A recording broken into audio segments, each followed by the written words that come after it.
Hi friends, ಎಲ್ಲರಿಗೂ ನಮಸ್ಕಾರ. Friends, ಈಗ ಅಡೇನಿಯಮ್ ಸೀಸನ್ ಸ್ಟಾರ್ಟ್ ಆಗುತ್ತೆ. ಬೇಸಿಗೆನಲ್ಲಿ ಇದರಲ್ಲಿ ಹೂಗಳು ತುಂಬ ಚೆನ್ನಾಗಿ ಬರುತ್ತೆ ನೋಡಿ. ಎಲೆಗಳಿಗಿಂತ ಜಾಸ್ತಿ ಹೂಗಳೇ ಇದೆ ಇದರಲ್ಲಿ. ಹಾಗೆ ಮೊಗ್ಗು ಕೂಡ ಬರ್ತಾ ಇದೆ.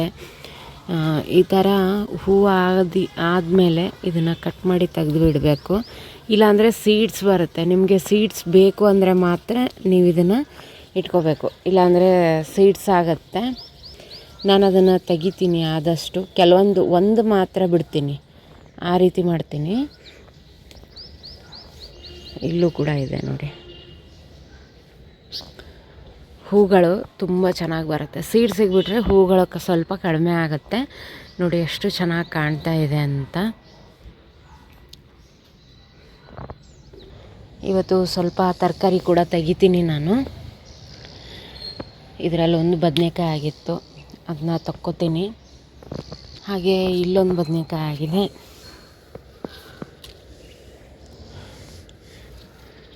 ಇವತ್ತು ಏನೆಲ್ಲ ಸಿಗುತ್ತಲ್ಲ ನೋಡೋಣ.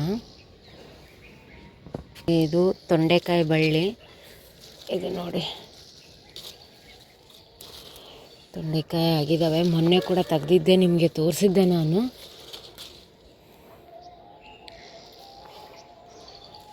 ಇಲ್ಲೊಂದಿದೆ.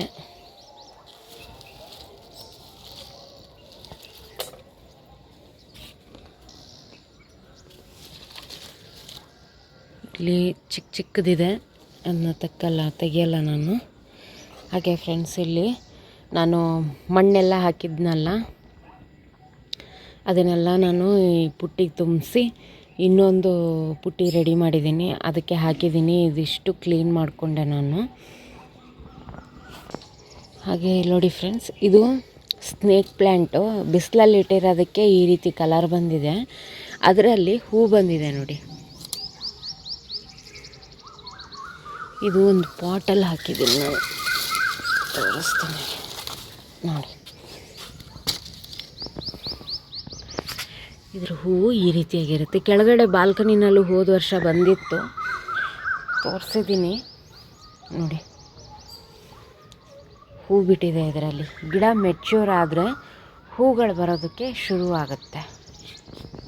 ಹಾಗೆ ಇದರಲ್ಲೂ ಕೂಡ ಬದನೆಕಾಯಿ ತಕ್ಕೋಬೇಕು. ಮೊನ್ನೆ ಒಂದು ಸ್ವಲ್ಪ ತೆಗ್ದಿದ್ದೆ, ಆವಾಗ ಚಿಕ್ಕದಿತ್ತು, ಹಾಗಾಗಿ ತೆಗ್ದಿರಲಿಲ್ಲ. ಇನ್ನೂ ಒಂದು 4 ಉಳಿದಿದೆ. ಇದನ್ನು ನಾನು ನಾಳೆಗೆ ತಕ್ಕೋತೀನಿ. ನಾಳೆಗಲ್ಲ, ಒಂದು 2-3 ದಿನ ಬಿಡ್ತೀನಿ, ಸ್ವಲ್ಪ ಬೆಳೀಲಿ, ಆವಾಗ ತೆಗಿತೀನಿ. ಹಾಗೆ ಇಲ್ಲಿ ನೋಡಿ ಹಾಗಲಕಾಯಿ, ಇಲ್ಲೊಂದಿದೆ. ಇಲ್ಲೆಲ್ಲ ಹೂಗಳಾಗಿದ್ದಾವೆ, ಅಲ್ಲಲ್ಲಿ ಒಂದೊಂದಿದೆ, ಆದರೆ ಚಿಕ್ಕದಿದ್ದಾವೆ. ಇನ್ನೂ 1-2 ಇದ್ದಾವೆ, ಚಿಕ್ಕದಿದೆ. ಅದು ತೆಗ್ದಾಗ ತೋರಿಸ್ತೀನಿ ನಿಮಗೆ. ನೋಡಿ, ಸೇವಂತಿಗೆ ಹೂ ತುಂಬ ಚೆನ್ನಾಗಿ ಬಿಟ್ಟಿದೆ ನೋಡಿ. ಇದು ಒಂದು ಚಿಕ್ಕ ಪಾಟಲ್ಲಿ ನಾನು ರಿಪಾಟ್ ಮಾಡಿ ಹೋಗಿದ್ದೆ. ಅದರಲ್ಲಿ 2 ಮೊಗ್ಗು ಬರ್ತಾ ಇದೆ. ನೋಡೋದಕ್ಕೆ ತುಂಬ ಚೆನ್ನಾಗಿ ಅನಿಸುತ್ತೆ. ಇದು ನೋಡಿ ಅಡೇನಿಯಮ್ ಗಿಡ. ನಾನು ಆನ್ಲೈನಿಂದ ತರಿಸಿದ್ದೆ. 4 ಅನಿಸುತ್ತೆ ಮೋಸ್ಟ್ಲಿ, ಕೊಂಬೋ ತರಿಸಿದ್ದೆ. ಅದರಲ್ಲಿ ಇದೊಂದು ಮೊಗ್ಗು ಬರ್ತಾ ಇದೆ. ನೋಡಬೇಕು ಇದು ಯಾವ ಕಲರ್ ಬರುತ್ತೆ ಅಂತ. ಯಾಕೆ ಅಂದರೆ ಇದನ್ನು ಕೂಡ ನಾನು ಅದರಲ್ಲೇ ಕೊಂಬೋನಲ್ಲೇ ತರಿಸಿದ್ದು.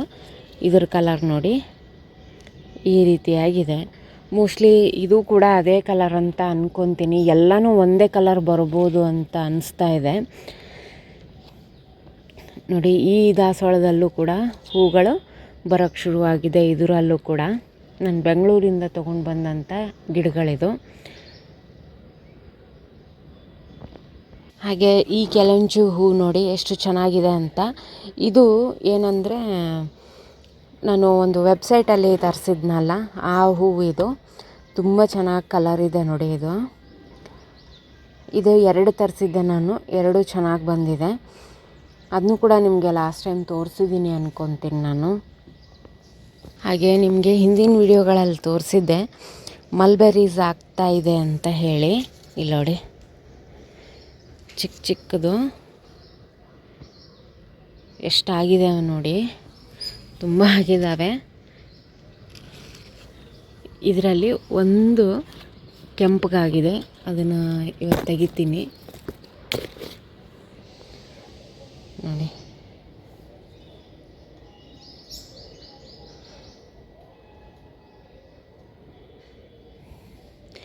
ತುಂಬ ರುಚಿ ಇರುತ್ತೆ ಫ್ರೆಂಡ್ಸ್. ಈ ಥರ ಇದ್ದಾಗ ತಿಂದರೆ ಸ್ವಲ್ಪ ಹುಳಿ ಹುಳಿ ಇರುತ್ತೆ, ಸ್ವಲ್ಪ ಕಪ್ಪಾದ್ಮೇಲೆ ತಿಂದರೆ ಸ್ವೀಟ್ ಇರುತ್ತೆ. ತುಂಬ ಚೆನ್ನಾಗಿ ಅನಿಸುತ್ತೆ ತಿನ್ನೋದಕ್ಕೆ. ನನ್ನ ಮಗಳಿಗೆ ತುಂಬ ಇಷ್ಟ ಇದು. ನಾನು ಆ್ಯಕ್ಚುಲಿ ಗಿಡನ ಕಟಿಂಗ್ ಮಾಡೋಣ ಅಂತ ಅಂದ್ಕೊಂಡಿದ್ದೆ, ಬಟ್ ಮಾಡೋಷ್ಟರಲ್ಲೇ ಇದರಲ್ಲಿ ಹೂವೆಲ್ಲ ಬಂದು ನೋಡಿ, ಇಲ್ಲೂ ಕೂಡ ಇದ್ದಾವೆ, ಇಲ್ಲೂ ಕೂಡ ಇದೆ. ಹಾಗಾಗಿ ನಾನೀಗ ಕಟಿಂಗ್ ಏನು ಮಾಡಲ್ಲ ಸದ್ಯಕ್ಕೆ. ಇದು ಗಿಡ ತುಂಬ ದೊಡ್ಡದಾಗಿ ಬೆಳ್ಕೊಂಬಿಟ್ಟಿದೆ, ಇದು ಪರವಾಗಿಲ್ಲ. ಹಾಗೆ ಈ ಸೊಪ್ಪೆಲ್ಲ ತೆಗಿಯೋಣ ಅಂತ ಅಂದ್ಕೊಂಡಿದ್ದೀನಿ ಇವತ್ತು. ಇದು ಮತ್ತು ರಾಜಗಿರ ಸೊಪ್ಪು ಎರಡನ್ನೂ ತೆಗಿತೀನಿ ನಾನು. ಇದು ಎಲ್ಲನೂ ವಿಡಿಯೋ ಮಾಡಲ್ಲ, ಲಾಸ್ಟಿಗೆ ಎಷ್ಟು ಬಂತು ಅಂತ ಹೇಳಿ ತೋರಿಸ್ತೀನಿ ನೋಡಿ. ನೋಡಿ ಇಲ್ಲಿ ರಾಜಗಿರಿ ಸೊಪ್ಪಿದೆ, ಇದನ್ನು ಕೂಡ ತಕ್ಕೋಬೇಕು. ಎಲ್ಲ ತೆಗೆದು ಕೊನೆಗೆ ತೋರಿಸ್ತೀನಿ. ನಾನು ಬದನೆಕಾಯಿ ಮತ್ತು ಈ ರಾಜಗಿರಿ ಕಿರಿಕ್ಸಾಲಿ ಸೊಪ್ಪು ತೆಗೆದಿದ್ದೀನಿ. ಇನ್ನೂ ಇದೆ ಕಿರಿಕ್ಸಾಲಿ ಸೊಪ್ಪು, ಬಟ್ ನಾನು ತೆಗಿತಾ ಇಲ್ಲ, ಯಾಕಂದರೆ ಜಾಸ್ತಿ ಆಗುತ್ತೆ. ಹಾಗಾಗಿ ಇಷ್ಟು ಮಾತ್ರ ತೆಗಿತಾ ಇದ್ದೀನಿ ಇವತ್ತು. ಬದನೆಕಾಯಿ ಮತ್ತು ತೊಂಡೆಕಾಯಿ ಇವತ್ತಿಗೆ ಇಷ್ಟು ಸಾಕು. ಈ ವಿಡಿಯೋ ಇಷ್ಟ ಆದರೆ ಒಂದು ಲೈಕ್ ಮಾಡಿ ಫ್ರೆಂಡ್ಸ್. ಇನ್ನೂ ತನಕ ನನ್ನ ಚಾನಲ್ ಸಬ್ಸ್ಕ್ರೈಬ್ ಮಾಡ್ಕೊಂಡಿಲ್ಲ ಅಂದರೆ ದಯವಿಟ್ಟು ಸಬ್ಸ್ಕ್ರೈಬ್ ಮಾಡಿಕೊಂಡು ವಿಡಿಯೋಗಳನ್ನು ನೋಡಿ ಸಪೋರ್ಟ್ ಮಾಡಿ.